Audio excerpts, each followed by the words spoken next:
След като в последно време Dell позагуби глобални позиции, сега се опитва да възвърне имиджа си на компания, предлагаща качествено изработени и производителни машини на цена, достъпна за масовия потребител.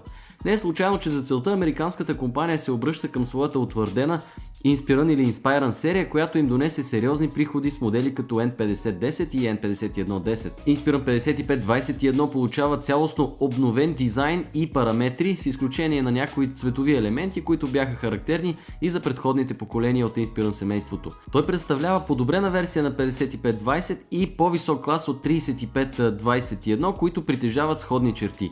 Традиционен позитив на използваните в последните няколко серии компоненти е фактът, че следи от пръстови отпечатъци по-трудно се натрупват по корпуса, а за направата му са използвани алуминиеви компоненти. Като цяло моделите са сравнително леки, под 2,5 кг за 15,6 инчов модел, което винаги е добре, а дебелината на корпуса е увеличена само от батерията, която заема място точно под рамката на дисплея и повдига малко задната част на лаптопа. В общи линии това не е най-тънкият профил за 15 инчов лаптоп на пазара, но размерите му са в рамките на нормалното, около 3 см в най-дебелата част. Конструкцията определено е много стабилна и солидна, известна гъвкавост при клавиатурата се забелязва единствено при по-силен натиск. Всъщност бихме предпочели ходът на клавишите да бъде една идея по-дълбок, което е единствената ни забележка към клавиатурата, но тя в комбинация с приятния тъчпад ще ви осигури лесен и комфортен контрол над лаптопа без никакво съмнение. Разнообразието от цени за тази серия предполага по-голямо разнообразие от технически характеристики.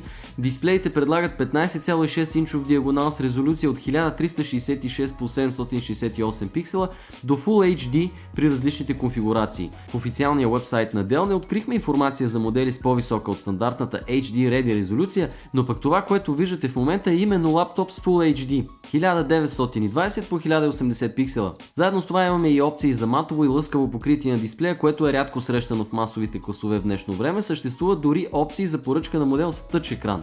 Яркостта на дисплея е над средното ниво за този клас, а тестваният от нас матов дисплей се оказа много ярък и удобен за работа в светли помещения, но пък ъглите на виждане бяха типични за този вид дисплей, като не се отличаваха с висока видимост при хоризонталните ъгли. Съвсем логично от гланцовото покритие можем да очакваме по-широки ъгли на виждане. Интересни особености има и при производителността, тя се осигурява от процесорите на Intel Core i5 и 7 от последно поколение. Dell Inspiron 5521 е една от първите лаптоп серии снабдени изцяло с нисковолтажни процесори на Intel.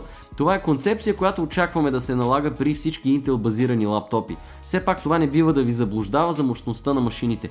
Високата производителност и ниското потребление на тези процесори идва с максимално рационален разход на енергията, а в случай, че е необходима висока производителност за актуални заглавия при игрите, моделите имат опции за доставка не само с Intel вградено видео, но и с AMD 8730 или 8750, които демонстрират топ ниво при графично натоварване. Очакванията ви към батерията трябва да бъдат някъде между 2 часа и половина и 3 часа и половина в зависимост от употребата и точната конфигурация на модела.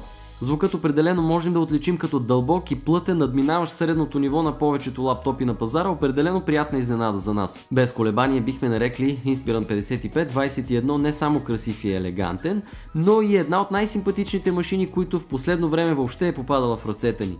Заедно с това предлага достатъчна свобода на избор между модели с различни цени и параметри, за да подхожда не само на хората с различни вкусове и нужди, но и на тези с различни бюджети. Все пак това са модели, които се срещат най-вече в ценовия клас над 1000 лева, а неговият бюджетен събрат 3521 може да ви предложи и по-ниска цена, но и не толкова симпатичен външен вид и метал в корпуса. Повече и за двете серии може да намерите на Laptop.bg и newslaptop.bg.